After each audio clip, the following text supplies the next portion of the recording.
5 weeks ago, I didn't even know what Windows was. Like before I started this whole IT journey, like 3 years ago, I hadn't seen Windows since Windows XP back in 2002, and that wasn't even in my house or nothing. That was just like on the computer at the college. Anybody making six figures wasn't given six figures because of a certification. They're given six figures because you're qualified for a job that has skills to back it up, not because of the cert itself. I had gone years without making any money whatsoever, and up until that point, the most money I had ever made in a year was like $24,000. I was like, so how much would it be? I was like, yo, it doesn't really matter. I guess like 35 or so. And I know that's the wrong thing to do now, but still, it hit me back. It was 65 grand. And to be perfectly honest, because I am going to talk about it on my YouTube, and so is my wife, during that time, we were planning on separating. So I'm looking at that time, and I was supposed to be going through a divorce. I hadn't had an income in over 4 years. The most money I had ever made, and that was only for 1 year in our whole marriage, was the $20-something thousand. And so it was a real tough time. Welcome back to the TechTual Talk podcast. I'm your host, HD, and it's episode 168, How to Get into Tech with No Experience. We got another banger for you today, guys, and we have none other than Mr. Damion Hall. He has a YouTube channel, and 2 years ago, he broke into IT with no experience. He got the CompTIA trifecta, A+, Network Plus, and Security Plus in 30 days, and he was able to land an IT job. In this episode, we'll talk about his background from being from Jamaica to what he tried to do in his earlier careers. And we'll also talk about some of his family dynamics and how he's been building out his professional network since he's gotten into tech. But right now, if you're on the video and you like what you've seen so far, hit the like button and on to the show. This video will be sponsored by SNHU. So it's 2025 and cybersecurity is still all the rage. Breaches are at an all-time high, and so are cyber salaries. But there's a problem you keep running into. Cyber jobs you want to land are requiring a degree and you don't have one. Let me introduce you to today's sponsor, Southern New Hampshire University, SNHU. SNHU has a flexible online program that also touts one of the lowest tuitions in the country. SNHU is an affordable, accredited nonprofit university that has dedicated career advisors, webinars, internships, and want to prepare you to enter or advance in the workforce. There's a 32% projected growth of information security analyst roles through 2032, and according to the Bureau of Labor Statistics, the median security analyst salary in 2023 was $120,000. In SNHU's program, you can learn about these critical subjects: cybersecurity foundations, networking, incident response, risk management, enterprise security, and more. As a cybersecurity professional, these are all important courses. If you would like to know more about SNHU's program, then please visit snhu.edu/TechTual or click the link below in the description. First of all, this has been a long time coming. I think I went back and looked at your first video I ever reacted to. Yeah. I was like, man, it's 2 years ago, almost been 3 years. Yep. For the people who don't know who you are and haven't seen you probably on YouTube in a while, could you just introduce yourself? Yeah, no doubt. Well, my name is Damion Mirage or Damion Hall, whichever one that goes just fine. And I'm not new to IT anymore, but I was a couple of years ago with a video that I had originally posted, and it's been the best ride of my life, to be honest. Been enjoying myself, been able to make waves with it, been able to build a solid and decent life, and I wanted to share that joy with everybody else too. For sure, man, for sure. So even before we get into like your second career, we'll kind of talk about, beginnings of kind of who you are and your background. I think it really helps the guests kind of identify the person when they kind of find out a little bit about you before we get straight into the technical stuff. Yeah, no doubt. So just getting to know a little bit more about me. I'm gonna try to keep it like real short, but the real quick version of it is, I guess my life started out in Jamaica, West Indies. So I am an immigrant. I moved here when I was really young. So most of my memories are from New York when I moved there at a real young age. I did have to go through the naturalization process all by myself, and that was quite the experience. And growing up, I thought it was kind of fun, like you can't really complain about my upbringing. I think I had a loving mom, and I love her to death. I did grow up with like 17 other people in my house, so that was kind of fun all the time. And with my life, it's been a lot of firsts in my family. For example, like afterwards, and I went to college. I came up to Boston for college, and I was the first person in my family ever to go to college. So, out here living that whole American dream. And I'll be telling my kids sometimes right now, like, I'm a real rags to riches story. I ain't at riches yet, but I'm not at rags like I was before. So, That's a real good thing. And I started out with college, and my major was completely different than what it is now. I had studied theology at first, and that finished in 2010. And from 2010 until I joined the whole tech world in 2012, I feel like it was a real struggle, and I was just trying to find my footing in this world, find what I can do. And finally, when I got into IT, it was like lights out, game over. This is what I'm doing, and it was wonderful ever since then. So that's everything in a nutshell. We could go in a little more detail as we go forward, but I ain't trying to bore people with the rest of the stuff right now. That's all good, man. Let me give you a round of applause for that real quick, man. Yeah. So, because I'm trying to see, like, before I found that video, and I'll talk about the infamous video real quick. Right before that video, were you bodybuilding at the time, or what were you doing? Yeah, that's part of what I was doing around the time is that I had ambitions of being a bodybuilder.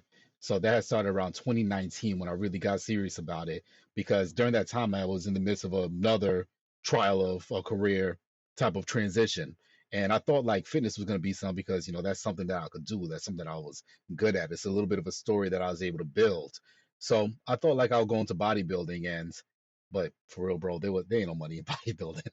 Like there's a little bit of money like fitness coaching and being an influencer with it if you can get to that point.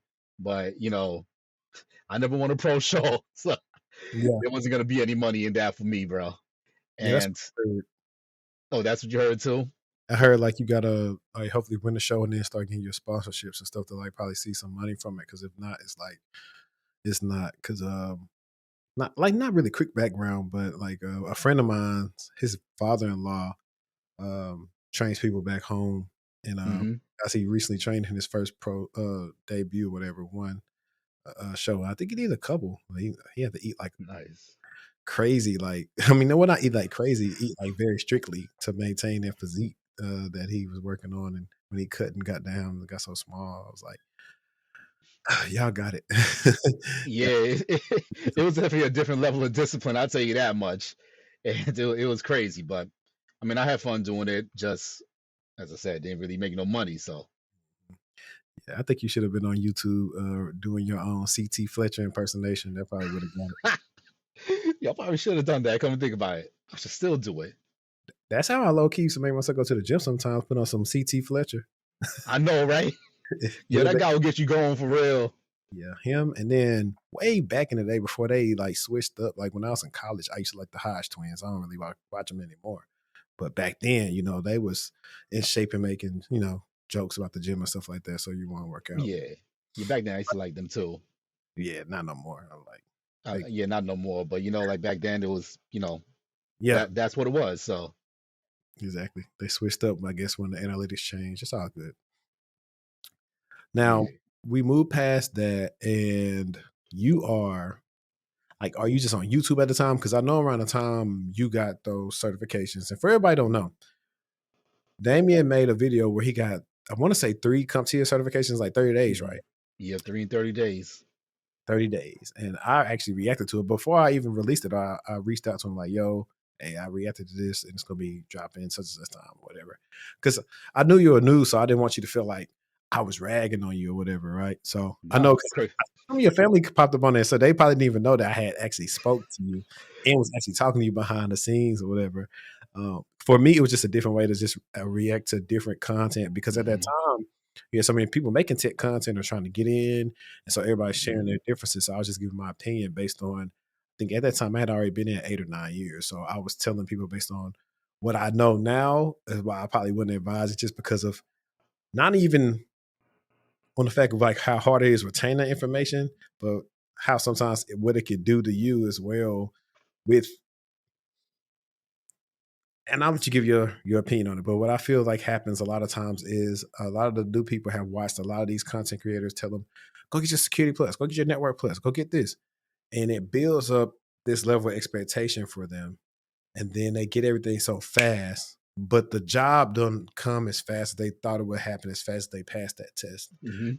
And so that's what I tell people like, well, I'll be like, does it matter? It can, but the way that people can either proctor these tests or go take them for you or how fast you can pass it has kind of let down like the level of relevance that a lot of hiring managers used to have for the search, just because of how people are able to memorize information and then take it. And they've had plenty of people who've got certifications but got on the job and then pan out. And so that's why I always tell people, like, Yeah. they're good, but you have to do your own thing to kind of make sure you can understand it if you're not at a lenient company. So I always tell people, maybe one or two, but if you start getting too many, you might oversell yourself. And if you do get hired, they may have false expectations on So what I really want to say about that too, and I think I said in the comments, is like everything you said was right, and I actually agree with everything, every part of it, the entire evaluation. So the thing about certifications is that they were sold in a way that this is all that you're going to need. The reality is that it's not. And my position was a little bit unique at the time, where I was a complete true beginner. I didn't have a network. I didn't know anybody in this field. So this is my way of getting an overview or orientation of what was going on at the time. But what I can say is, like, did it lead to a job? Not directly. And I think that we're going to talk about that. Like, I put it in some of the slides that we're going to talk about, because it's not certifications that get jobs, it's really skills that get the job.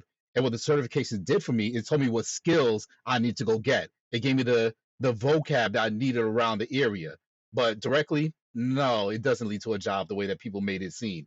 So when people watch your reaction, I know that you're kind of treading carefully on it, but the reality is that you were right. Like, no, there's no ifs, ands, or buts about it.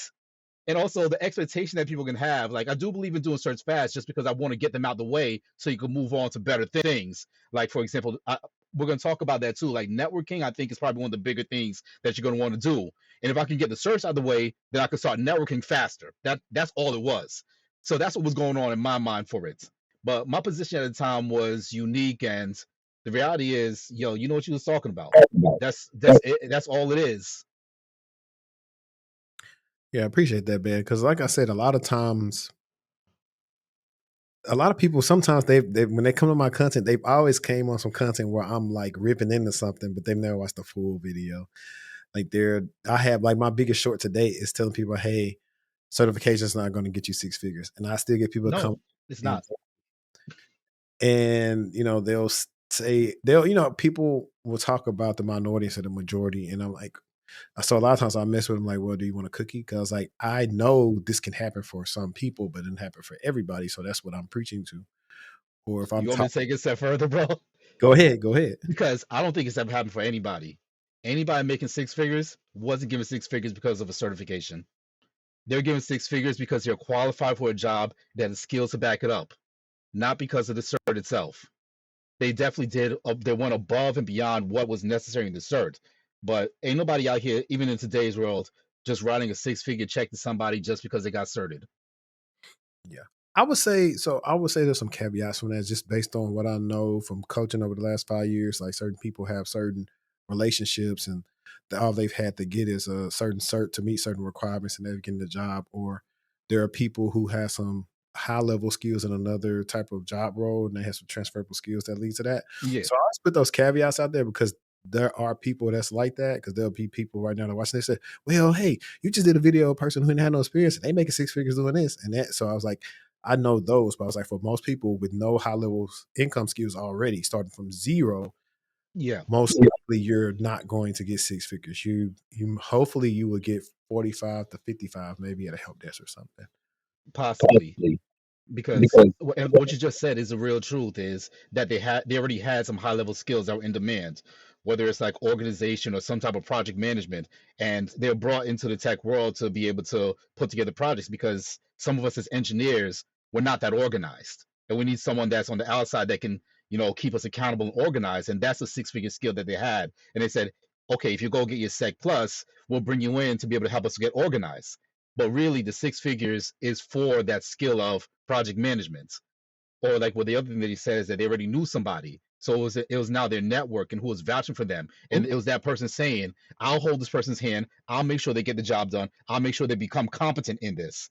And that's what did it more than the cert itself. Yeah, no, for sure, and we could talk about that later on. People Yeah. that's watching know how many times I've said, hey, I've advocated for some people I've coached or known, and they've been able to get certain roles because, of course, they still have to come through in the interview. Mm-hmm. If you get a very good referral from somebody that's respected, with another person that's respected at the company, you got a good shot at least of interviewing. And if you're better than everybody else, you got a good shot at landing the job. But Yeah. so now back to regular scheduled programming. So after those three, the trifecta, as they Yeah. after the trifecta, how long did it take you to land? Well, actually, that's let me not even get ahead of myself.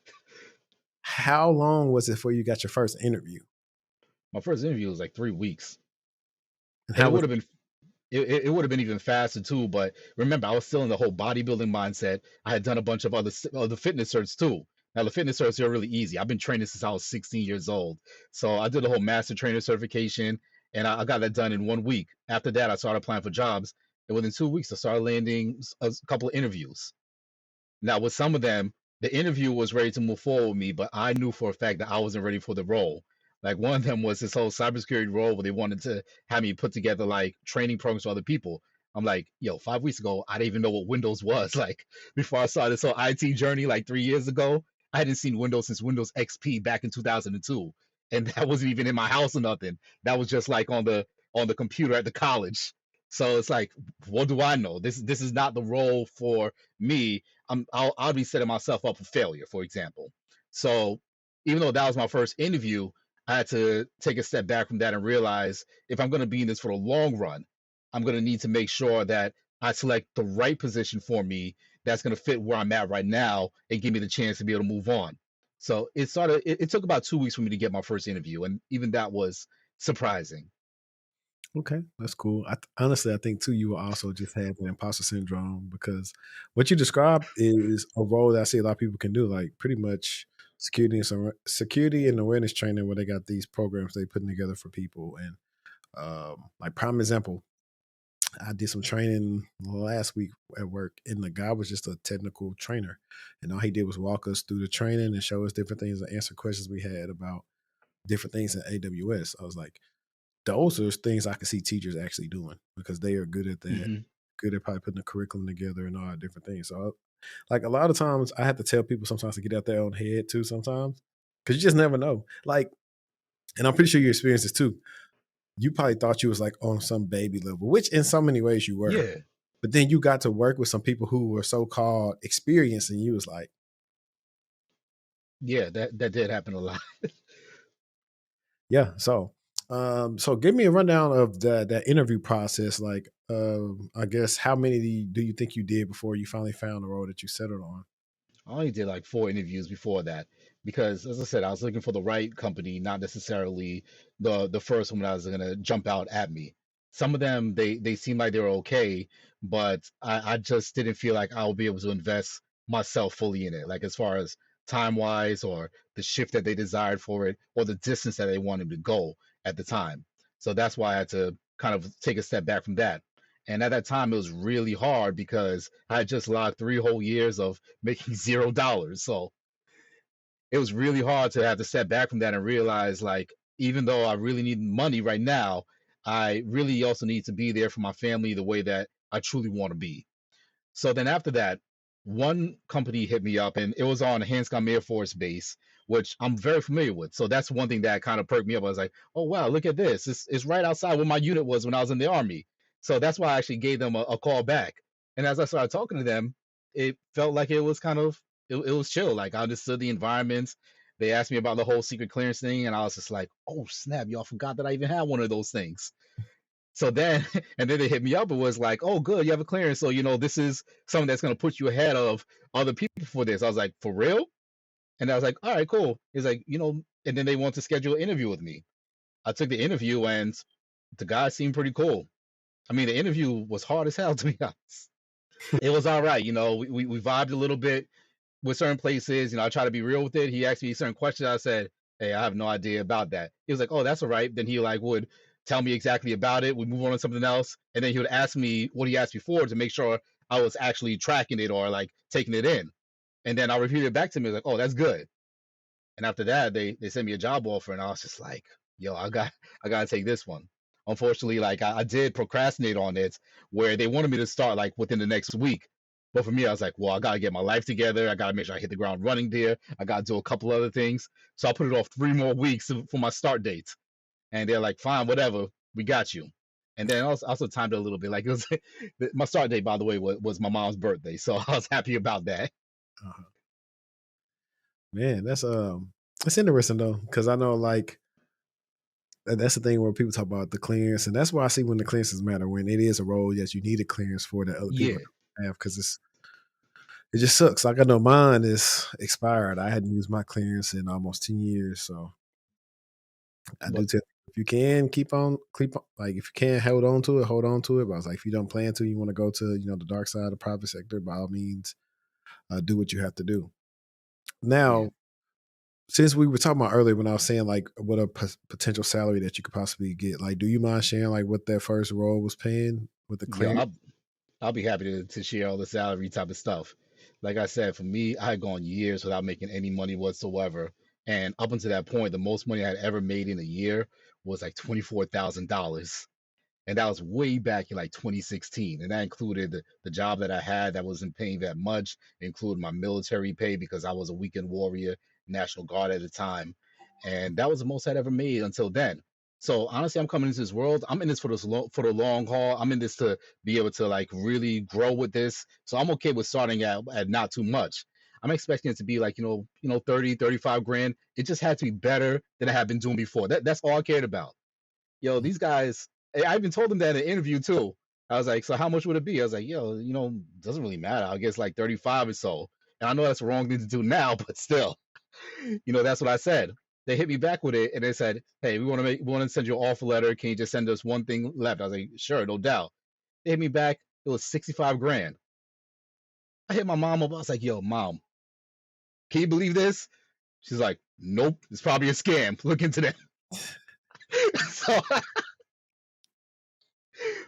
because like I didn't have a real work experience like that. Like I hadn't really been through that much. So for this to be right off the bat, it kind of took me by surprise. Looked into them, they were legit. I got in touch with some of their employees. Before that, even like when the job itself wasn't on the base. That's the thing. It was right off the base. So I went there one day, like checked out some of the people. I was like, oh, this is for real. I could do this. I Yeah. accepted that. So my first role, it was 65K. Yeah, man. No, I mean, I asked that too. I'm glad you're being transparent here because, like, some people that they live on social media. Like I said, Yeah. everybody's making a lot of money. And I'm like, the Bureau of Labor Statistics will tell you like what the average person makes, average family brings in. I was like, the average like couple is not even making six figures together. So Hmm. I was like, that's a come up. And I would say like because I believe you may be like a little bit older than me. I'll be 33 Sunday. So I think you were like 34 2 years ago. So you might be Yeah. turning 35, 36 this year. I'm 37. Okay, 37. So dang, it was 3 years ago. Yeah, it was 3 years almost to the day. Wow, that's crazy. Uh, but no, like everybody, this also goes back into one of the other things, like where it comes in like black communities or like you say Jamaican or whatever. A lot of people don't have a lot of people that's worked in corporate America they can even go talk to or Yep. color stuff. So like for example, you saying like your mom said check this out as a scam. Like I don't think I told my mom like my first security salary. Um, Yeah. yeah, he just knew it was more than whatever I was making previously when I was working at the knock.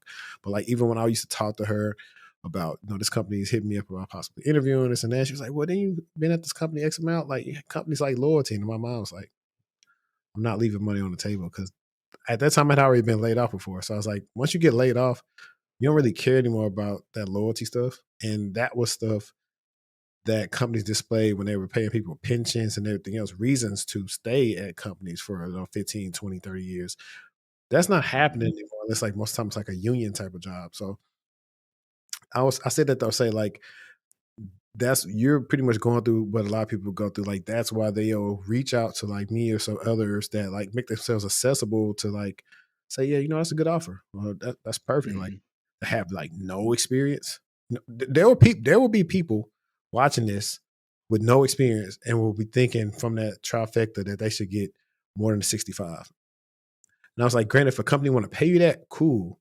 But if not, I don't see how you taking the L unless like you were probably making more doing another job. And in times like that, I tell people like, well, if you make an X amount, you could. probably go laterally, like make a lateral move. But I was like, if not, just save in case you got to take a little step back. And then by a year or two, you should be back at the same salary.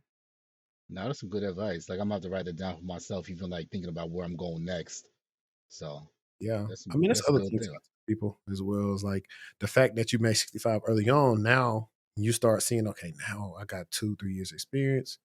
I can make 85, 95, 105, 150. No, Like, it really don't matter. You see all different type of ranges now. But it's harder for you to ask for X amount of money if you never made past a certain amount. And I tell everybody that because once you start seeing the numbers, like after I started hitting a certain threshold, sometimes I used to get scared. Say, well, hey, I only like my minimum is like, 150, whatever, something. And at first, I used to be scared of that. But as time went on, I was like, it's either that or nothing. Like it just is. yeah, And you kind of get accustomed to it. And there are some companies that pay like much more. Like when you start, like even if they just hit you back for an interview, like, dang, they paying that much. So, yeah. but Well, my prices have gone way up since then. So yeah, that's the thing, and that's the good thing about it too. Is like the only place you can go is up from the bottom. There's a lot of people trying to exactly, process everything you're doing now is preparing you for the next role after that. You might have to dig back down from something you learned 4 or 5 years ago and use it at a new role. Like it's all relative when you look at it at the end of the day. exactly. But it's been a good trip upwards, to be honest. Like, trust me, Perfect. my mom's happy, my wife's happy. It's been a dope trip upwards. We'll That's talk more about that as we go forward. Yeah, so that first role, was it like system admin, help Mhm. desk, technical support? Like what was the title of that role?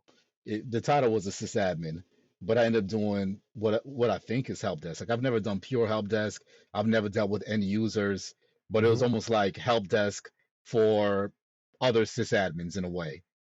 When they got to a point where it was like, well, we don't know exactly what to do, I would do the RMA stuff, or I would do a final assessment on it, or things like certificates of destruction.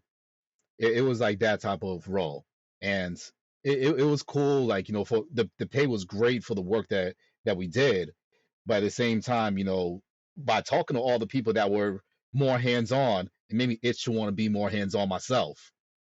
So that's all it was. But it felt like being the help desk of tech tech guys. Like Yeah, what do tech guys go for the help desk? That was what it was. yeah. So pretty much kind of like what support engineers do for certain different things. When you Yeah, reach out to a cloud support engineer or like an engineer of whatever tool, it's kind of like that. it's yeah, that's what it felt like, and and it was good because like I got to see how things worked. It just wasn't that great because it wasn't me directly being on those things. Yeah. So how long did you stay there? About a year? A little less than a year because my boss at the time, and that's another good thing about this world. Like I started out with no network, that changed real quick. So, I got into this job, and my boss at the time took a real liking to this type of stuff. He realized like I was itching. He wanted to get me some like real hands-on experience. Like I had done some more certs, and he knew like this is really what I wanted. I remember at one point like I had done the PCNSA, that the Palo Alto certification, and like he knew that I wanted it. So he grabbed a firewall and said, "Here, take this, do whatever you want to it." So he was really itching to get me to be more hands-on. So that role, so first let me back up a little bit. That role transformed really quickly. So I started out like that, and then within 2 months I got my first raise and also got a mild promotion. 4 months later, I got another promotion where I was the one kind of like the lead for that team, the lead sysadmin there. After that, my boss at the time was like, I know you want a little bit more hands on skill. So he's like, I'm going to make a network admin role for you. So he put some things together and he carved out a role for a network admin. He slid me right into that. And he was like, all right, so what I want you to do now is just to go for it. Just go ahead and do it. And that happened about 9 months after I had started at the other role. So That's cool, man. But the thing, and see, I'm talking to the audience now. If you're listening, yeah, you're finding out what a lot of us already know. Most of the people that you work with are not high performers. They're just there. So if you can get in an environment where they curate the opportunity for you to promote and get raises, and you actually see success from the hard work you do, you'll Hmm. be fine. Now, the hard part is just finding places like that, because a lot of times, no matter what you do, you won't get promoted, and that's when you realize, all right, I'm finna just do the bare minimum. So the fact that you ever see that early on actually does a lot to morale and confidence, because you go in and like, well, no experience, man. Do I really know what I'm doing? That's why I said earlier. I said, I bet you ran into other people that's been there longer than you, but it's like you doing better than them. Yeah, well, now I have.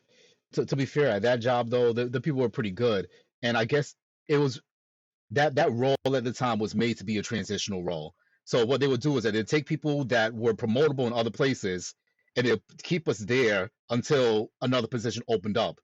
So most people that came into where I was at, they had come from other places, and they were just kind of waiting until a better role opened up later on. The turnover was like every 4 months, to be honest. So Makes sense. A little limbo role. yeah, it was a limbo role without a doubt. And Cool. No, go ahead. yeah, I was gonna say, and everyone like they definitely moved on. Like some people moved on to like BAE systems, other people moved on to Raytheon. So it was definitely like that position where you get to see everything about what's going on, and you get to kind of peek in, and then after that, someone's gonna pick you up and you move on. Okay. That's nice. At least you got to move on. Like I said, my first step this role, I was trying to go. I got asked to go from the messaging team. I got asked to not go to the internal SOC for the companies. So I said I had to leave because I ain't doing another year of this. 2.5 years was long enough for me, and I did what I could, and I was out. I was almost going to year prior, but it wasn't time for me to move just yet. So, but that's cool. And so after the network admin role, did you continue to stay at the same company, or did you realize, hey, I want to go see different environments? Like, what did It, you do? it was the same company, and it was a little bit hard for me to be able to move on from there because of the lack of experience, the lack of time, and the way that people measure experience. So it's not like the jobs weren't coming in. It's just like at that time. So at first, like I said, it was 65. It moved to 72 real quick within a couple of weeks, and then I was up to 77 as a net admin. And by that time, there were other people that were offering me like help desk roles, but they were paying like 45,000. It's Mm-hmm. like, if I'm already at 77, I'm not going to go back to 45,000. Not to mention that my boss at the time was willing to give me some real good experience. Can I give you one of the first experience I had with him? Go ahead. Go ahead. He asked me like, yo, are you nervous about anything? And I was like, yo, I'm nervous about messing up. I don't want to break anything. I don't want to mess anything up. So I'm gonna try to be real careful. I don't want to like get in the way of anything. He's like, so that's what you're scared of. And this guy's a Marine, by the way. So it's like, this whole tough guy persona going on. You're scared of messing things up, right? I was like, yeah, I'm mad scared of messing things up. This guy went there, started yanking wires, got on the computer. He's like, boom, everything's messed up. First day. Your fears are realized. What you gonna do now? And he was just doing that to say messing up is not the worst thing that we can go through, especially since like at the time I was working in like a lab environment where they were doing a lot of testing. So it's like, if you're gonna mess up, this is the place for you to do that. And that was good for me, to be honest, because then I had to spend the rest of the day fixing everything that he just messed up, and learned a ton, to be honest. Yeah, man, that's dope, man. So glad you got to Yeah. experience that. So how did you start getting past the gatekeeping of you don't have enough experience? A lot of it, like I keep talking about my boss, because 90% of the getting past the gatekeeping was through networking, which I think is probably the most underrated thing that we're seeing right now. Like a lot of people, they go directly and don't realize that your network is probably going to give you a little bit more leverage than you really think it is. Like on LinkedIn, how people talk about the whole issue with the green banner and what recruiters think about it. In my mind, I'm like, okay, it could be right, to be honest. Like it could make you look desperate, but the reality is that recruiters ain't the only ones on your LinkedIn. You got friends, you got your network, you got other people, you got me there, and I'm not a recruiter. But if I see a person that I know and they might be in need, guess what? You might not be in job offers, but I am. I know you are. A lot of people with more experience, they get job offers. And a lot of times those job offers are so far beneath where you are today, but you know a person that could fit that role real good. So what really made me get through the gatekeepers was making sure that my network was pretty solid. And the people that were like, for example, my boss, he would get job offers, and then he'd be like, you know what? I can't take a job like this, but I know exactly who can. And that's really how a lot of the getting through the gatekeepers worked. It was not I haven't really made much headway directly like through recruiters, but through my network, absolutely. See, he's already making all my points. But we actually talked about this last Friday on the live show. I was saying how people with no experience or trying to get jobs and referrals and everything, but they don't post on LinkedIn. Nobody knows who they are. So Yeah, it's easy to refer somebody. Yeah, you may not have talked to them a minute, but you go peruse their profile and say, "Oh, they did this blog. Let me see how they write about. Oh, they know a lot. They probably would be good for the team. Hey, yeah, man, send your resume over. I'll refer you." exactly. And that's typically how it happens sometimes. Now you can't just, I don't know if I should just go in and say, "Hey, I see you work so and so. Can you give me a referral?" Gotta be some type of finesse. At least talk to them a little while, and then kind of say, "Well, I'm kind of need a referral, whatever. I saw you work for the team, yada yada yada." Hmm. Like that's kind of what you do. Either that, or I used to go to people that worked on the teams and figure out who the hiring manager or manager is, or the recruiter. I mean, it's a whole bunch of ways to leverage LinkedIn. A lot of people are just on there whining versus actually just doing the work. That's what I see a lot of times when I start Yeah. working with people. It's like, see how simple this was, and you on there listening to people that just crying. They just don't have a good strategy. Yeah, it's really a lot more of the strategy and stuff. And unfortunately, on the most part, depending on who you connect with, LinkedIn's kind of not the place to be because when you're in a place of despondency, it validates your despondency to the point that you feel like, oh wow, look at this! I found this haven, this community, this congregation that feels just like me, and it kind of could hold you down. You probably notice that on LinkedIn too. Like you post on LinkedIn, it doesn't get as much engagement as the people that's on YouTube and people out here actually getting hired off of your YouTube stuff. Like people that comments under your YouTube. Yeah, Or for example, I'm pretty sure I'm not on Twitter, but I know for a fact that the people that are more go hard will be on Twitter and someone else will pick that up. yeah. Well, it So depends. So I found out like a lot of my target audiences, a lot of them are on LinkedIn now. They probably reach out through like LinkedIn, YouTube, and occasionally some of the other social sites. Like I have a decent size following on X, but I used to get like more leads from X like back in 20 yeah, through 2022. Not as many now because that's kind of like died down. People ran kind of like the black tech Twitter thing into the ground. yeah, And people had a bad taste in their mouth from it, but the veterans that were there, like me and others, we still continue to thrive there and be able to provide some value. But no, you're absolutely right, man. I mean, the funny thing is too, guys, like I don't have anything written down, so I'm actually just going off of hearing what he's talking about. yeah, So, and I think it's great that you actually have a manager that's advocating for you too. That's one of the big things I always tell people. Like honestly, it took me one, two, three, I think four companies. So I finally got a manager that advocated for me and got me raises and got me different positions internally with HR and everything. And like I said, those jobs like that just do a lot to your confidence. Cause a lot of times you're wondering, like, am I really doing good? Like, how do I measure if I'm actually doing good? And I start hmm, feedback from the client, from other upper management. I was like, okay, I think I'm here. Because I previously came off a layoff. So not even just knowing like, hey, I was at a company that I didn't even learn a lot at. So I'm kind of worried about messing up here. Like you said, I'm worried about like, you get that fear of like I remember like I was on paternity leave and I couldn't log into my account. So I was like, dang, they asked me yeah, if I was working, but it's just the policy of like, hey, if you hadn't logged in over a couple of months, then they just disable your account until you get the okay from your manager to get your account reenacted. But like just those different thoughts to go through your head, like when you go into a layoff, just the fact you got to go through is okay, cool. I'm good. I'm all right. I'm not messing nothing up like I thought I was. yeah. And to be honest though, like for me, I feel like I've just been fortunate because I've only worked with great teams and with mostly good managers. There's only one that I had an issue with. And crazy thing is, like, it wasn't even that he had an issue. We had an issue with me or anything like that. What happened was that there's another guy on the team that was older, more seasoned, very experienced, really gentle, and he started treating him like a child. And I Mhm. didn't like that. So like I was like trying to defend my coworkers, like, yo, I understand if you come down on me like that because I'm new, I'm learning, I could take the feedback. This guy, he been around a little, you better show him a little bit of respect. And that's where like the contention started with him.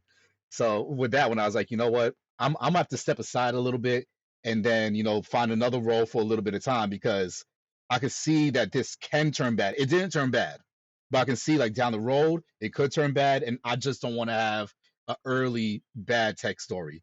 So that's why I stepped aside from that one.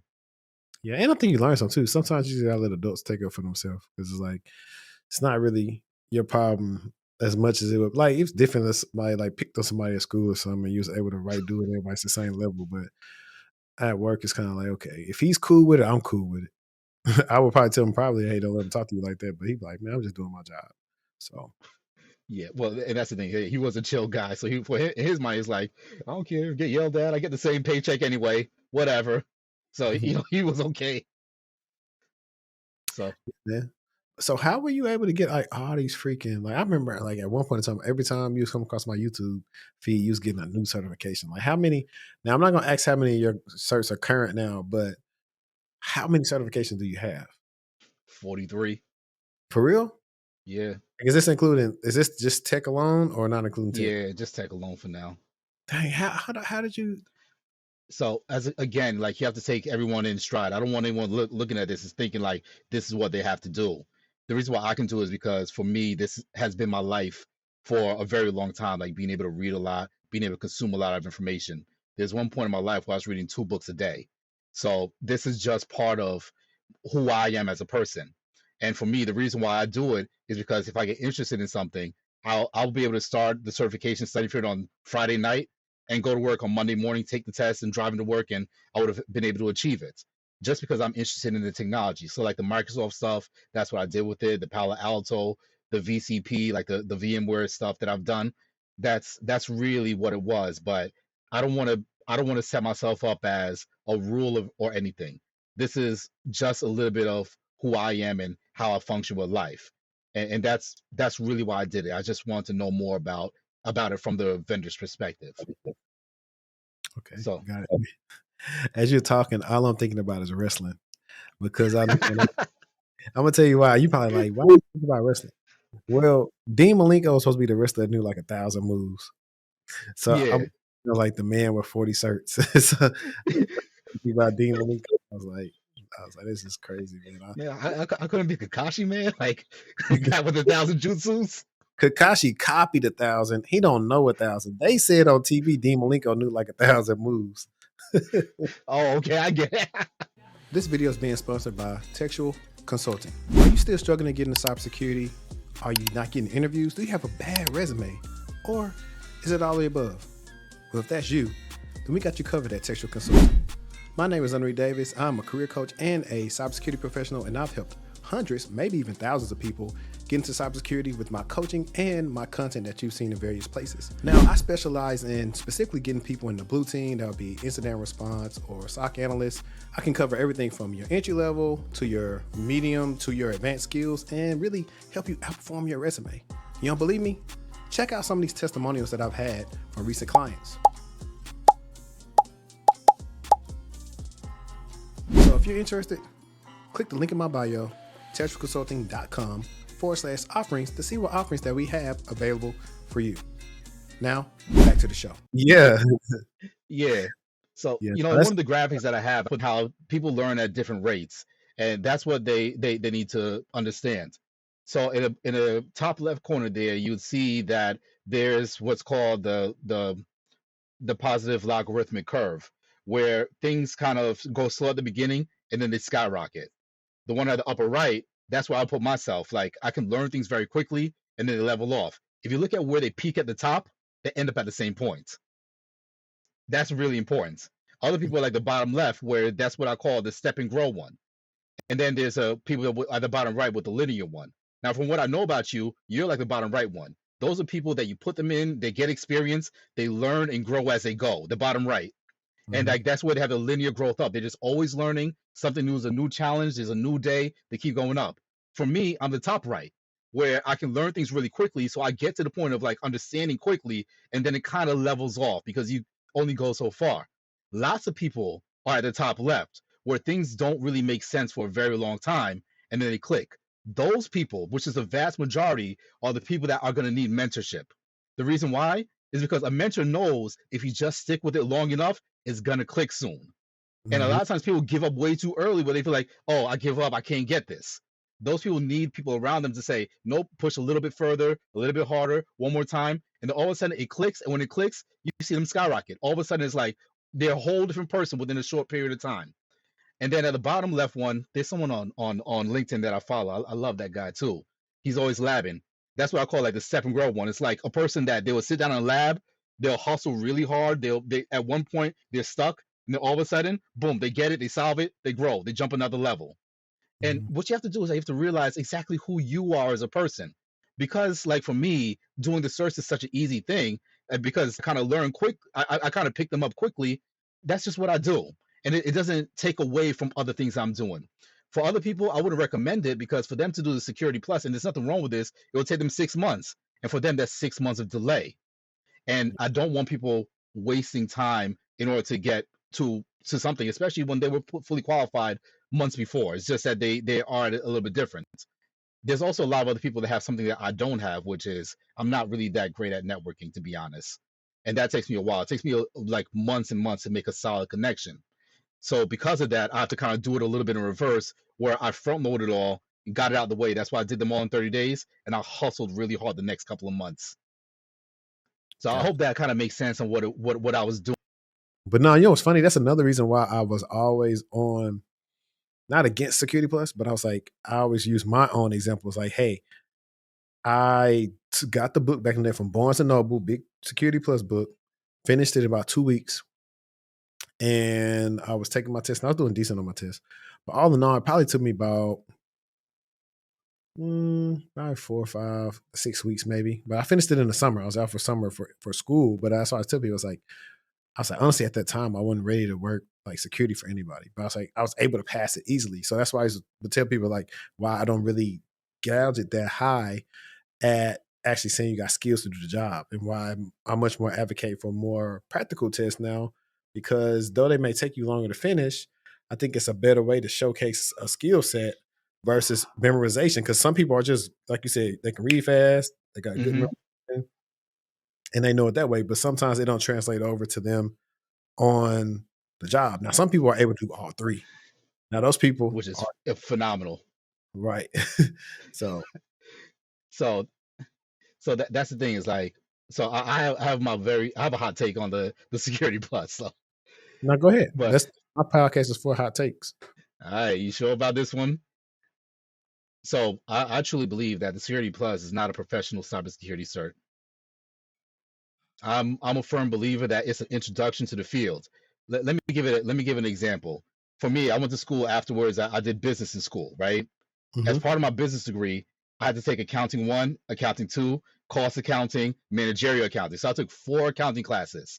And I would ask you, after all that, am I qualified to be an accountant? The answer is no. I'm not qualified to be an accountant. What I am qualified to do is work comfortably with accountants to not piss them off.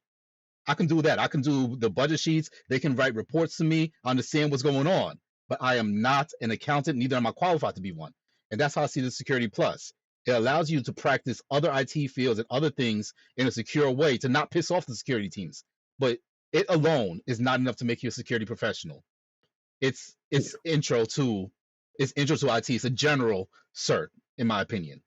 Yeah. And you just made me think about me in college. I had to take accounting one, accounting two. You I had took to, that too. I had to take like 3 economics class. I took micro, macro, and I think monetary economics. Like, so I'm like, I'm not an economist and I'm not an accountant. Exactly. So that's the thing, and I do think that there are cybersecurity professionals that have the Sec Plus, but it's all the other skills that make them the professional. It's not the cert itself. I have my Sec Plus, and I don't think I wouldn't hire me to have a cybersecurity role right now because I haven't really prepped myself with the necessary skills. And on the most part, like especially with how things are going in, it's like every organization is coming out with a new cert, and you'll never be able to keep up, and a lot of them overlap.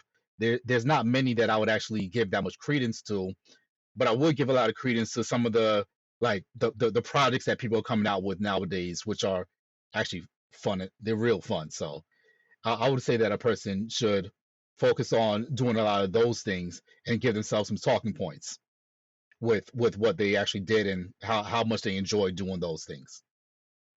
I would actually say you would be qualified just based on your last 3 years of doing networking, system administration, and other stuff. Because I've worked with these sysadmins to where one of my guys just got a security engineering role, but he was. I always tell people like this, and this is free game for you. I've talked to many different people. A lot of times I get their resume and I hear what they do today to day. I was like, yeah, you doing some security engineering work, but they say sysadmin because they don't have to pay you X amount based on that title. And so a lot of times I actually change the resumes to where it says security engineering or vulnerability management, whatever he was doing the most of, and that's what it lines up with. That's what we go with. And he had stories about, hey, how he did this, how he fixed the vulnerability management plan, how he deployed Hmm. Microsoft Purview and all these different tools. I was like, That's good stuff though. yeah. So I was like, you're doing security engineering work. You just want to get paid for it. And he was able to, he just started his job Monday, the new job. He actually mentioned me on Discord earlier about like he's seeing different pain points and things he can solve. So I always tell people like, you'd be surprised the Hmm. skills that you gain. And that's where when you talk about a mentor, that's what it takes a person who's been in a little bit longer that can extrapolate everything, pull the curtains back and like, I see the skill set. I see you can do this, this, and this. Hmm. Go probably study this a little bit more, but you can do exactly this, especially if you like it. Because I always ask people, okay, what you like about what you currently do? And then when they start telling me, I say, okay, you would like this role. Because that's the other thing. People are trying to apply to so many different things. They're not hitting anything. When I say we need to get specific, everything in your resume need to get more specific and specific to your role types and we'll be successful. Yeah, I definitely want to talk about that. Yeah, exactly. So this is what it is. And this is what everyone want to get to, the rewards. So I just picked 5 random roles like that are out there. All right, so there's just 5 random roles, and this is what we want to get towards. We want to get towards the point where we're like, all right, I want to get this reward. I want to be able to get the job. But when we go to it, the very first thing that happens with the job is like we have to check our skills inventory. And that's what I'm going to call it, like, taking from video games. You watch Soul Leveling, man? I'm not caught up, but I've watched a little bit of it. Yeah, everybody should watch that one. Yo, that shit's dope. But anyway, yo, check it. So this is where we want to get to. But we have to check our skills inventory. Now we get to the point where we check our skills inventory, and this was me too. And with everyone, it's just like that. We start out empty. But what else do you notice about this? Not only do we not have the skills loaded in, we don't even know what the skills that we need are. And that's what I started out too. So then the very first thing, even before we get to the point of acquiring the skills, we have to be aware of what the skills were at the time. So then we have to know what skills are actually necessary. And that's when we become skill aware. Like what's actually aware for what do you have to be aware of? What's out there for me to do? And there's a few different ways to do it depending on what you have access to. The first way is with certifications. That tells you what you need to go experience. And the next slide is going to make it even more clear. The second one, which I think is probably the best way, is with mentorship. The third way is with experience, because once you have experience, you start realizing, all right, here's where the skills work. Here's what I need. Here's what's out there. But you can't always give yourself experience. The last one's to just raw dog it and be like, yo, I'm just gonna go at it and kind of wherever I land is where I land. But you have to get aware of the skills that are necessary.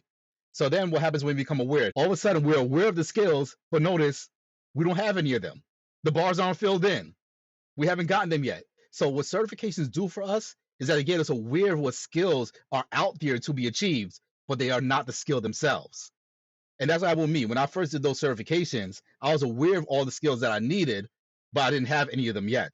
For that, I had to do a couple other things. And with that, how do you acquire these skills? Home labbing, mentorship again, like that keeps coming up because that's really a make or break most of the time. Internships, and of course, raw dogging it again. But you have to be able to acquire those skills. And then from there, after going through your experiences, that's where you are now able to fill in your skills. And now you can actually look at your skills inventory. Finally, you take the skills that you have, you go back over to the rewards that you want to get out of it. And then what happens there? One of them's unlocked. So for me, it was congratulations. You qualify as a junior sysadmin. Wonderful. And it wasn't directly that the search led to the skills. It was that the search led to awareness. The awareness made me go acquire the skills. Me acquiring the skills got me to the job itself. It wasn't the only way I could this is not the only way to go, but it was what I had available to me at the time, and that's why I took that way. And the final slide, this is the real point that I want to make with it.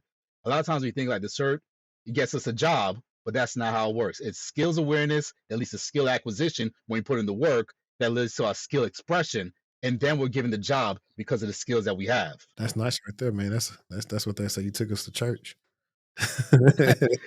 Yeah, the whole preacher thing is always going to be a part of me, I know, man. I might have to put in years ago in one of my videos, like 5 years ago or 4 years ago, I was talking about how many jobs told me no, and I had this part of like so I used to be a really big fan of wrestling. I started watching by like middle school, but it was a part when Devon Dudley had became like a preacher, and he was telling everybody, "Oh, my brother, testify," and that's the part. Yeah.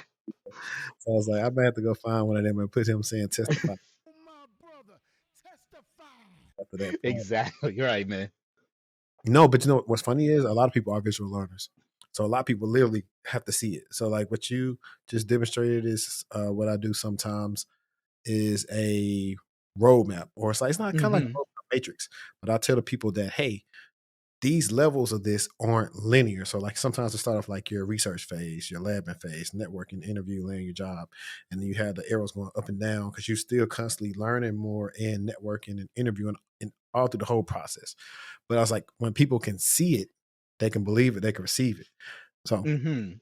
that's good, man. They actually are gonna be blessed by that for real. You the first to come with their own infographics and say, "Hey, man, I got something to show them." So I like that. I like that.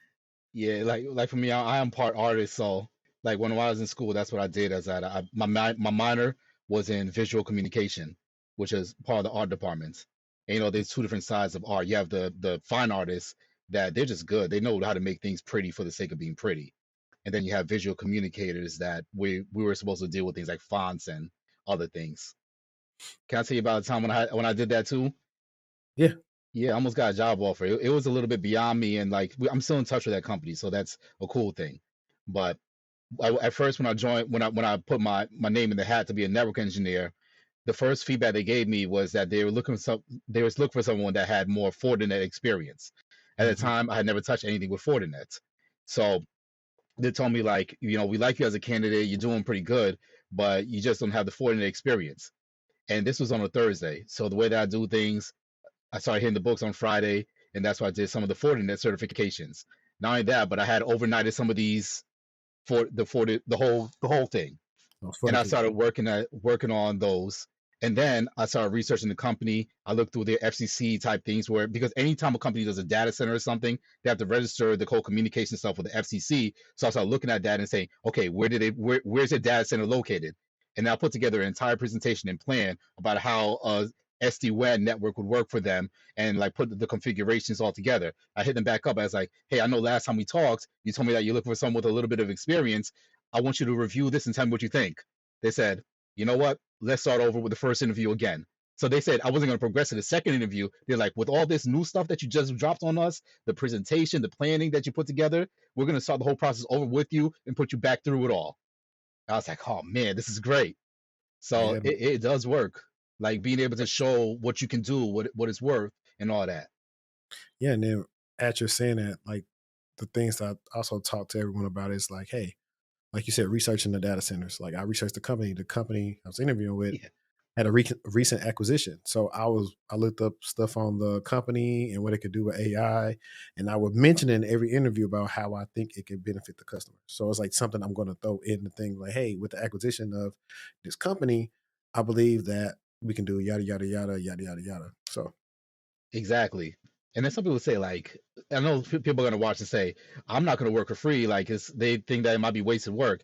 Yo, let me just talk to that person specifically, that one person. The reality is that it's still my work. I can claim this wherever I go. It might not have worked out in this situation, but guess what worked out? The next place, and they hired me. And they liked what I did so much that they were willing to buy Fortinet equipment just so I could set it up for them because they like the plan. So just because you feel like it's not going to work here doesn't mean that that experience isn't yours. It's yours forever, and you can go ahead and add that to your own price tag if you want, everywhere you go. yeah, facts. And like I teach a lot of people, the interviews are building blocks. So what you Exactly. learn in one interview, take to the next one. So now you solved either complex problems. Like I've had interviews where I've had to do freaking assessments, freaking like incidents, and I'm taking notes and I write them down. So like, okay, boom. Now somebody else asks me another interview. I can say, I'll do this, and this, and this, and this, and Hmm. this. That's why I tell people, record your interviews. I use AI to transcribe everything. AI pulls up the questions I was asked. The ones I was rocking on, I go study them up, and I get better at answering them. Exactly. Yeah, I record my interviews too. Like that's probably why I got the NAS. Like even the practical exercises they got, make sure I go back over it, make my own labs at it, get competent in that. If this is what y'all want, but later on, it's gonna pay off somewhere. Yeah, for sure, man. For sure, man. So, what are you currently doing?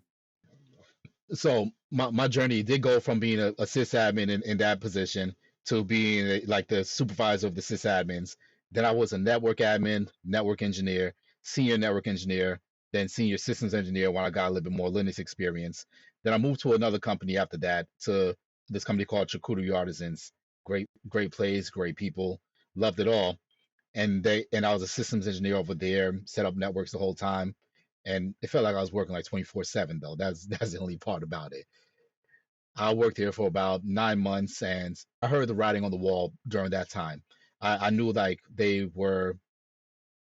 I knew that they were going to let me go, not because of anything else, but because they just had to be honest. Like the CFO, like you know how that it gets serious. The CFO pulled me in and said, "Listen, look it for yourself. This is where we at. I just want you to take this letter of recommendation from all of us, and I want you to know that we appreciate everything, but we can't keep you." From there, I had to. So that was my whole feeling of, oh wow, like I got laid off, and I was like, all like, yo, maybe I'm gonna have to like do the whole waiting game and all that. But they kept me on for the next 2 weeks of that. So I was looking for a role. I put up the green banner, and one of my boys hit me up and was like, I've been waiting for this for a while. We've had a position open, and if they don't hire you, I don't know what they want. So my boy hit me up and was like, this is the best thing that ever happened to me. I was like, what are you talking about? Dude, I just got laid off. He's like, trust me, I want this more than anything. So so he hit me up. My last day there was like on the 31st of January. And that day, I got 2 job offers. I chose to go with the one with my boy, though, just because I knew him. The other one was kind of cool, too. But, I don't like spoiling networks. And I know he put in a lot for it. And also, we vibe a lot together. So we've been working real good together. From there, I moved on to a sysadmin, which sounds like the same as my original role, but different companies have different duties, even with the same title. Titles don't really mean as much, which is why when you said you changed some people's title to cybersecurity engineer, because that describes the work that they're doing, very true. So even though I'm back to being a sysadmin, I have like 18 more duties that are a lot different than the last time I was doing this work with the same title. And that's where I'm at right now. I'm back to being a sysadmin for this company. Dope, man. So I was like I said, I'm really a goofy guy. I watch too much TV growing up. And so when you was talking about they gave you a letter of recommendation saying they can't keep you, I was like, so basically the job told you it's not you, it's me. Yeah. Exactly what I felt like too. It didn't make it feel any better, to be honest. Right. Right. So another random question is like, it's been a while since we seen you on YouTube, man. Yep. Like, you coming back. Yeah, I'm coming back to it right now. The thing about it is like when I first started doing it, I put up that video because at that time I was kind of all alone in my life and I was going through a real tough time. And to be perfectly honest, because I am going to talk about it on my YouTube, and so is my wife, during that time we were planning on separating. Mhm. So I'm looking at that time, and I was supposed to be going through a divorce. I hadn't had an income in over 4 years. The most money I had ever made, and that was only for 1 year in our whole marriage, was a 20-something thousand dollars. And so it was a real tough time. During that time, I didn't really have that many friends, didn't have anyone to turn to. I didn't have any network. I didn't know nobody. I was predominantly a stay-at-home dad type of thing. And I'm thinking that my life is gonna mess up. But like I'm gonna mess up my life. And as sad as it sounds, when I first started in tech, where I got the money to even do all the search and stuff, we had just done our taxes because it's tax season right now too. She had put in the taxes. She had written down zero for me, and we filed our taxes jointly. And then I asked her, I was like, can I just take the tax refund, and can you just hold me down for 18 more months? I really got to get myself together. She was like, fine, take it, do whatever you got to do, and then we're done. So that's really where I was at the time. After I passed the certs, at that moment, I had like 3 followers on LinkedIn. So it's like I didn't have a network or anything. So I was like, what do? I got to talk to somebody. So I turned on the camera. I was like, I'm just going to talk to the internet. I don't know who's going to be here. I don't know who's listening. Hopefully somebody going to see this. And like, like, look out for your boy type of thing. So that's really what it was. I wasn't expecting that many people to see it, to be honest. So when I started looking at my waking up and checking my Gmail and seeing like this person subscribed, this person subscribed, it's like, congratulations, you have 200 views. I was like, 200 views, and then it's like 20 minutes later, congratulations, 500. I was like, what's going on here? So it was I wasn't setting out to be a YouTuber. I was trying to just find out who's there listening, what can I do, and it just worked well. Now, why did I stop making videos? Because I was a newbie. And I want to make sure that if I'm going to say something now, especially since it's actual people listening and impacting lives, I want to make sure that I actually know what I'm talking about. And it's not just like, well, I really don't know what I'm talking about, but here's what I did. And yeah, do whatever you want. Like, nah, I don't want to do that. Can I give a little sidebar with why I don't want to do that too? No, go listen. This the perfect platform for it. So, Wow, so, so, so back in the day, for part of what I did, I was a public speaker for a little bit of time, and I worked at a company called SkillPath. So it was really tough with the traveling, but we did a lot of training. Now, mind you, I was speaking just because I was good at speaking, not because I actually knew what I was talking about. This is one time they sent me to a software company to go train them on Agile project management. I went there, I knew nothing about it. I read 2 books while I was on the airplane, put together a presentation the night before, woke up in the morning time, presented to them, all these other people that are actually doing the work, by the way. I had never been on a project team. I had never worked in a corporate environment, and here I was presenting about it. And they were listening to me, and they rated me good too. They gave me a perfect rating and said, we got to have you back. This is going to be great. And they hired me again to do another training. But I looked at that, I was like, I really don't know experientially, I don't really know what I'm talking about. I mean, I'm still going to do it because, I mean, y'all paid me to. But the reality is, like, I don't want to be put in a position again where I'm just talking because I'm good at talking. I want to be able to say, I'm talking about this because I actually know what I'm talking about in an intimate way. I've been through a little bit of this. I've seen enough around me to be able to articulate it from a place of knowledge and not just out of a place of articulation. So that's why I stopped making the YouTube videos. I was like, yo, if I'm going to put something out, it's going to have to be substantial. No, for sure. But I would probably say that, honestly, the best thing about YouTube is people don't care. Not in the sense of like what you're not saying, but in the sense of they want to see the journey. Like, I always give Day, I think I brought up Day today, but like in real time, we saw Day when he was like you 5 years ago in 2020 to now being a security engineer, at a top tech company. And so he's always put his best foot forward, whether he's messed up or not. He's talked about failing exams and stuff like that. But I think that's the level of transparency that keeps people going on a journey, because a lot of people will try to compare their start to somebody who's in year 10, 15, year 20. Yeah, you can't do that. Try to compare themselves, like, and this is going to be the same question I asked DeJuan whenever he comes on. They'll try to compare themselves to DeJuan Lightfoot. And he's been at it for a long time, and you cannot compare yourself like to other people. Comparison is a thief of joy. But just seeing other people being raw and honest about different things, and hey, like I feel this, or you know what, guys, let me tell you about imposter syndrome. I don't really know what I'm doing too much, but I must be doing good enough because I'm still there. And because there are videos on it. I think I reacted to a video where I was saying, like, yeah, he kept on dealing with imposter syndrome. And I was like, hey, I deal with it sometimes too, just because I'm doing a different role and just trying to make sure, am I doing what I'm supposed to do? So, but nah. And I also want to give you an update, because I don't know if you looked at it lately, but that video he's talking about now has 85,000 views. So. Yeah, I'm gonna start YouTubing again, and I don't want to get you're right, because I don't want to wait too long where I'm no longer a beginner, and this is like now you're comparing to a 5-year guy and whatnot. Like, so I'm still gonna give the entire lowdown with it all, full transparency with everything too.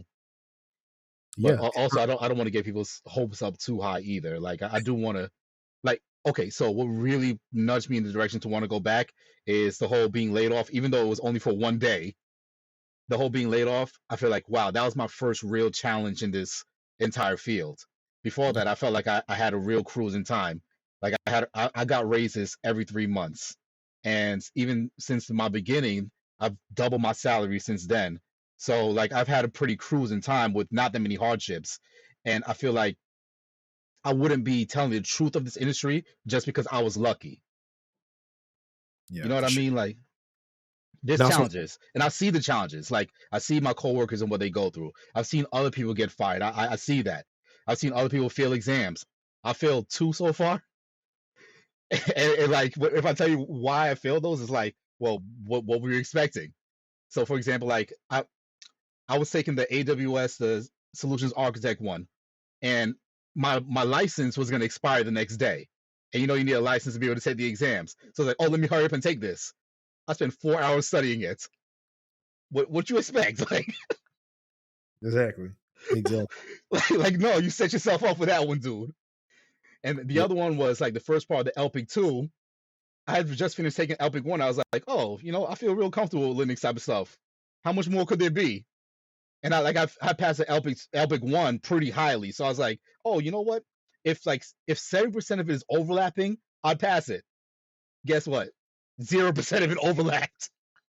Bro, I turned on the test. I was like, I didn't study for it, but I turned on the test and they're like, when you're rebuilding the Linux kernel, what happens? I was like, why would I ever want to rebuild a Linux kernel? I never even thought about doing that. Like, you don't just buy it, you put it on a flash drive, plug it in. So like with that, what do you expect? Like, you don't prepare, you will fail. So Yeah, for sure, for sure.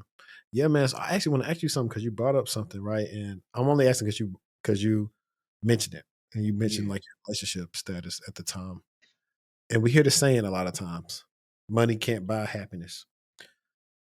Do you think, and I'm not saying it's only the money, but do you think that you did see a drastic improvement in your life and your relationship, with your wife or your kids and everyone else once you I say once you got into tech, maybe? I mean, it's been a little bit up and down. The phrase money can't buy happiness.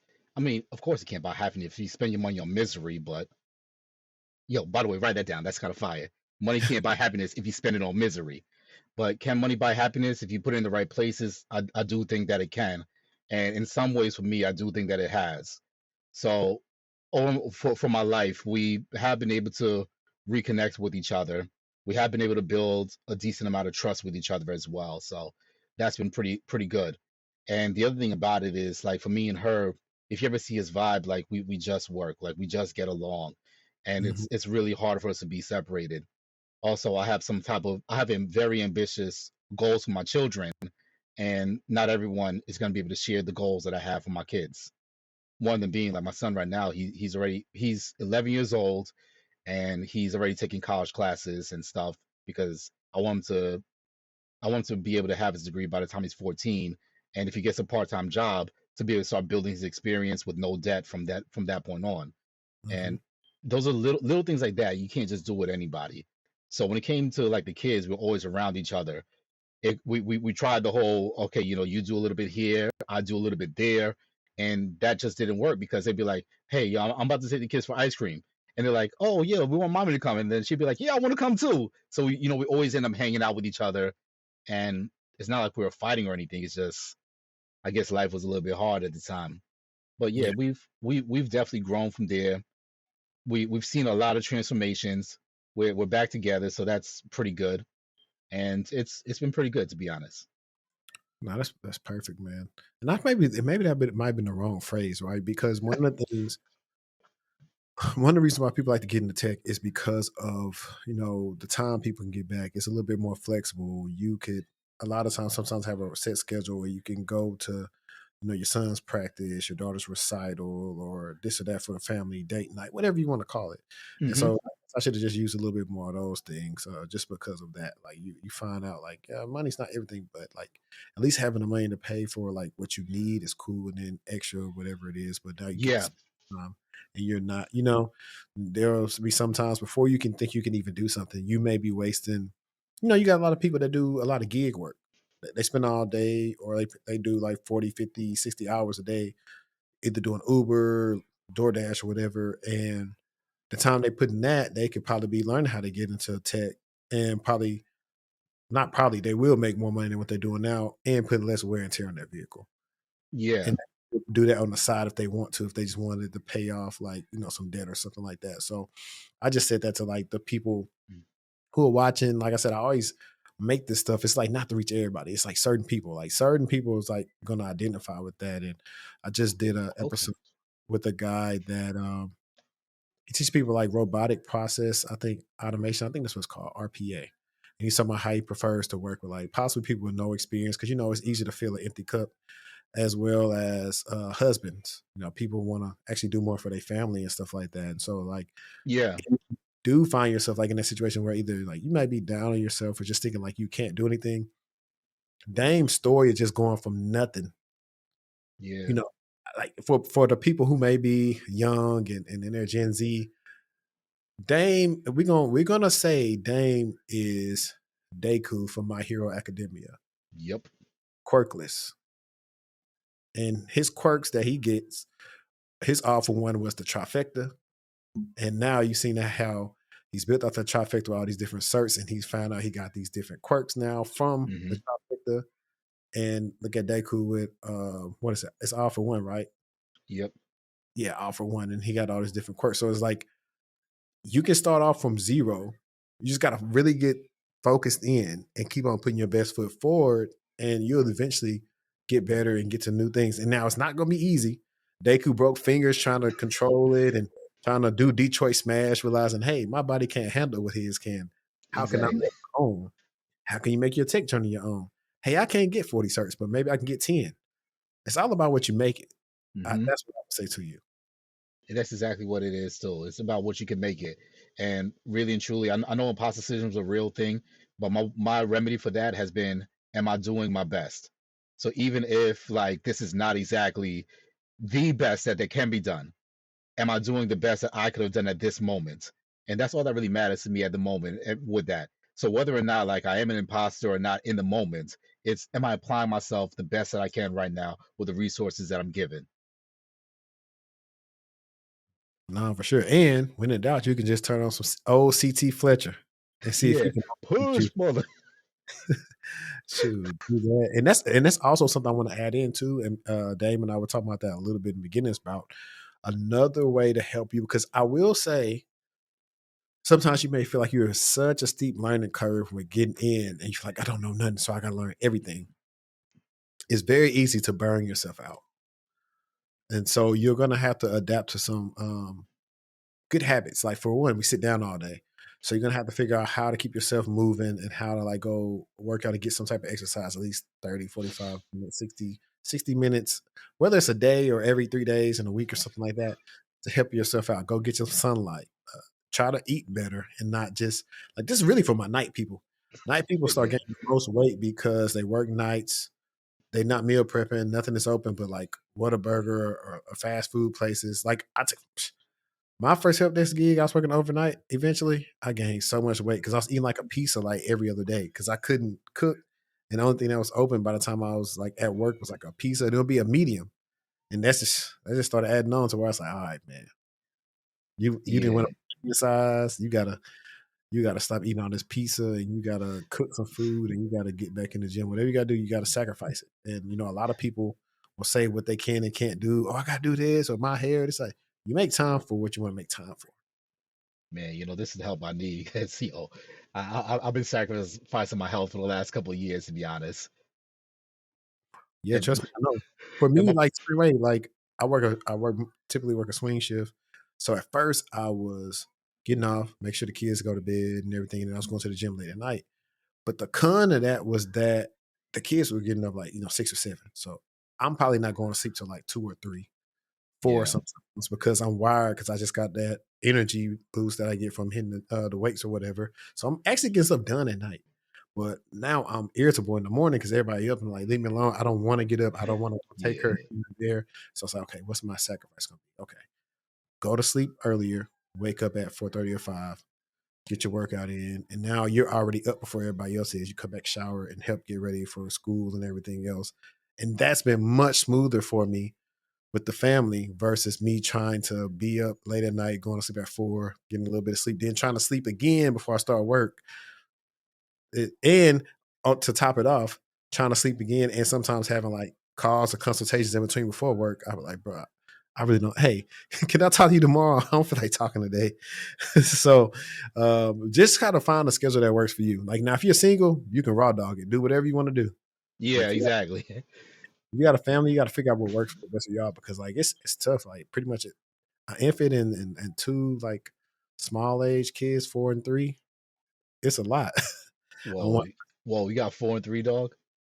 I just got an 8 month old, and then the girls are 4 and 3, and the oldest will be 5 in May. Man, yo, I got to talk to you more about this because I'm struggling with the life balance, dog. Like for real. Yeah, I'm Uh, trying to get back into working out, and my problem is like I'm a little bit arrogant because like I know how to train, I know how to work out. All I need is like 6 good months. So if I feel like I can push myself right now, get as out of shape as I want to get, and then if I just go hard for like 5 months, I'll be back. And that's not the right way to think about this at all. Yeah, Yeah, we have to try to find a way to build a balance into our lives because life doesn't stop just because work begins. There has to be a flow and a symmetry with it, and our work should be able to support our lives and not overcome it. So yeah, for sure. that's Like I some got a good little stuff. treadmill right there. It's like a gym, like the apartment, but I don't really go to that one. I go to like anytime. And like I said, I have an app. So now time my workouts, I say, okay, this is push day, pull day, whatever day. Hmm. At the most, it's like for my weights and everything is like at least like 50 to like 60, 65 minutes. So like really an hour, five. And Nice. then if I got there early enough, then I could do my 30 minutes on the treadmill while I'm just walking. Like it's literally I'm doing. It takes the least amount of energy to walk. Like if, I'm gonna get some cleats so I can actually do sprints outside, but I'll just put the incline on and it's the easy way. That way I don't come back really munched out because I use all the energy running miles. See, yo, So that's what I'm talking about. You're doing real good with that. I'm trying to the weight goes up and down sometimes. Both of us, the kids, like when life gets in the way, nobody meal prep. We eating bad, and so we just like, man, I ain't finna eat this. You know, you just gotta. I just look at it, and say I want to be in good shape when they get older, and I don't want to be on a cane and stuff, and I want to be able to enjoy them so they can enjoy me, and going to like amusement parks and stuff like that. So that's kind of what keeps me on the forefront. And just honestly Yeah. saying, hey, I'm a man. I really don't have any reason to be big and out of shape. Like, when I just to the bare bones of it, I don't have any reason for that. I'm not It's not like I'm 6'2", where my frame can handle 250. So, I gotta do what I gotta do. Yeah, that's good. Yeah, I promise. Y'all follow me because I'm gonna get back in shape for legit, for real. But, man, what would be some stuff that you would wanna either lead the listeners or the watchers with? Or actually, before I say that, I forgot to ask this. Well, not ask this, but what's something I didn't ask you? Because I know people like, and we might even do a part 2 of how you come on live with this because it got so good that I feel like Yeah. go another hour on talking about the different skills you learn, what you do at work, far as this, and this, and how you ever did this. I feel like we can do more of that, and I think we should. Hmm. I'll set it up. I'll set up a part 2, guys, for this, so we can actually get into the nuances of that. But because if you want to know about like stuff he's did or did in the past, it's all kind of documented on YouTube. So the last video I think was like a year ago. So you can go check some of that out right there. So we're not capping or whatnot. But what's something I didn't ask you that you thought I would have asked you? Oh, about labbing. Bro, your lab is my life. And I remember in your video when you made the review, you said what a person should do at this point is lab it up. So I listened to your review with that, and I was like, you know what? He's right. And that's where I got started next. It's like, yo, I'm gonna put certain things to the side. I'm gonna start putting my knowledge to work, and I'm gonna really start building out my lab as best as I can. And the reason why I really wanted to talk about that is because there's a lot of people out here that always ask, how exactly do I get experience with something? And they will you make it feel like, your lab is not a real experience. When if you break it down, it is. You're dealing with the real equipment, dealing with real commands, real configurations, real setup, real architecture. All that's real. And I would really want to tell people that they should really invest themselves a lot in the lab portion of anything. Anything that you do learn, you want to go ahead and try it out. Any challenge that you had at work, you want to be able to replicate it by yourself. For me, at one job, they had set up some of the Proxmox stuff, and they had a bunch of things I had no idea about. So I made sure that I found out what exactly was going to be either the trial version of it, the open source version. I went home on the weekends, really hammered it out. Went back to work on Monday. I was like, okay, so here's exactly what we're doing from here on out. But labbing to me is something that is gonna that's where I feel like it's gonna pay. That's where I get a lot of my confidence to be able to go into interviews and talk about anything, and for even me to be able to say, hey, even if I don't know today, you give me a week or so, I'll come back with something for you. So lab it up, be comfortable with the whole lab part of it, be comfortable with the struggles that come with it as well, and yeah, that's gonna be solid. Unfortunately, I spent way too much money on lab equipment. Like, just let you know, all this it goes all the way around my room. So Man, crazy. But you know what, too? But they have now that necessarily you didn't have an abundance of last time. AI. yeah, yo, and that's the thing. Like AI could put together a plan tailored just for you, which is crazy. Now for me, I got beef with AI, by the way, like serious beef. But my coworker, the one that pulled me onto the job, he's telling me different ways I can work for you. I'm like, yo, that's kind of legit. That's fire. So I mean, all right. So now I gotta talk about it. Where my beef come from? So I had done the Azure cert a year, then I had to renew it. With the renewal, it's not proctored. So in my mind, I was like, you know what? I don't really feel like doing this. I copy and pasted the answers, and then ChatGPT spit out the most elaborate, beautiful sounding stuff. I was like, oh, for real? That's how that works? And I was like, okay, I gave all the answers that ChatGPT gave. ChatGPT got a 28. I So was like, so I'm over here thinking like, oh wow, like I can't believe they said this. Like I'm thinking it sounds so good that I believe what ChatGPT was saying, even though I was like, for real? So the next day when I had to take it over again, I just took it with what I knew and I passed it with like an 84. So ever since then, I was like, yo, I'm not relying on ChatGPT. But my coworker right now, he does these things where it's like he wants to know how to build a NAS just with Debian, just because he wants to make sure that he can break everything down so that say you have a mom and pop shop. His goal is to make sure that that mom and pop shop, if they don't have to pay any other fees outside of whatever they're paying him, they don't have to. So if they don't have to pay like Synology licensing, or they don't have to get like a Avamar or something like that that they can't afford, can he build them a NAS just with Debian? Yo, this dude sat down on ChatGPT and had ChatGPT build out an entire project for him to be able to do it. He was able to like give different scenarios and how things work, and ChatGPT would spit out not the answer for stuff, but tell him exactly what needs to be done, and he will go do the configurations. Yo, now this dude got a whole like Debian bare bones NAS running in his house. I'm like, yo, that's fire, bro. I want to do it myself now. yeah, man. I know. Like yesterday, I was using Copilot, and I can't use it on my work machine because the Copilot isn't on there, and then I can't use PowerShell on my work machine. But I was like, I wonder if I could, at a high level, get the AI to make a simple script for me. And it took me 3 tries because I started realizing, hey, you've passed these programming classes before, so you have to be as specific as you are what you want your script to be. That's what you got to be specific for AI. So I had to tell AI, hey, the column's name is this. The row I want to return is this row, and it's going to be named in this column. And it spit it out for me. All I had to do was input my file path, the sheet name, and like some of the other stuff, and it worked perfectly for me. So I was like, man, that's crazy. Yeah, and I like that too. I'm gonna get better at it. Like I'm a big believer in AI and stuff. I don't believe that's gonna take jobs at all, but I do think it's like it's gonna make me better at what I do. It's gonna amplify me. It's not gonna be able to replace me. It's like Batman's belt, for example. You know, Batman throws on his belt.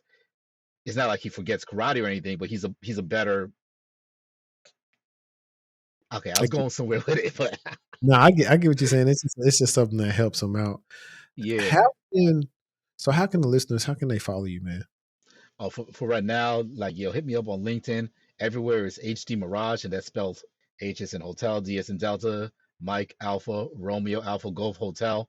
Hit me up there. I'm gonna start YouTubing again, talking about all the things that I've learned over time and some of my best stuff. I'm gonna give everything that I have and my best stuff. I'm gonna try to make sure that I'm gonna clarify things that I've said before, clarify things on my resume. I can look back at stuff and know why it worked and why it didn't work for other people. For example, like my resume was like well designed and colorful and stuff, and it's like, did it really break all the rules? And I'm gonna have to say no, it didn't, because it clearly communicated. Though, like all the design and stuff, it doesn't actually take away from anything, but also doesn't add. But what really made my resume sell was a clarity of communication of who I was, and that's all that matters. So I can look back at that and say, okay, here's why it worked. Here's what worked with it, and on YouTube, I'm going to make sure that I put out all those things as a guy that's still in touch with the beginner part of me, but also has had enough experience to talk about how things can be or how things are. And in those things, I can't recommend it enough, especially with where I'm at right now. If you get a mentor that can take that can acknowledge you for who you are, which is the biggest part of getting a good mentor, is that they're not trying to impose on you. They're able to assess you as you are. They're able to assess where their field is and say, you know what, I know exactly where you fit in. I'm going to talk more about why mentorship is so important, why having people around you is like a linchpin key to the real part of success, and why those are things that you want to do as you move forward. I also want to talk about network building for for people that are bad at building networks like me. Like for me, I'm not really good at building connections initially. It takes me a long time. And people that come in my life, they usually stay for a while. But that's not one of the gifts that I have. Like I can't go to a conference and actually make connections. But exactly how do you build a network while you're on the job and make sure that you always leave on a good note where people want to recommend you? Those are the things I'm going to be talking about on YouTube. But YouTube is going to be the main platform. I might try to rebrand my Instagram, but I don't know. Instagram's not really my favorite place, to be honest. Really? Why not? The ease of scrolling and losing track of time. That's why. Yeah, that's what it's made for. But no, that was dope, man. Listen, guys, I hope you've been blessed by this conversation like I am. Like I definitely want to take it in a different thing, but as they say in church, you gotta let the Lord use you. And Yeah, that's what we got right now. And I really think a lot of people are gonna find it insightful, and they're definitely like, "Yo, when you having them back on?" So we're gonna do that. I think I actually may want to do something like have people like you, pretty much people who went from like zero to nothing in the last couple of years, and just have a panel of people talking about different yeah. things live stream. I think that will be very useful for people who are interested in or who just started their journey. But I appreciate everybody for rocking with me. Like, like I always say, let's stay textual. Until next time, we out. Peace.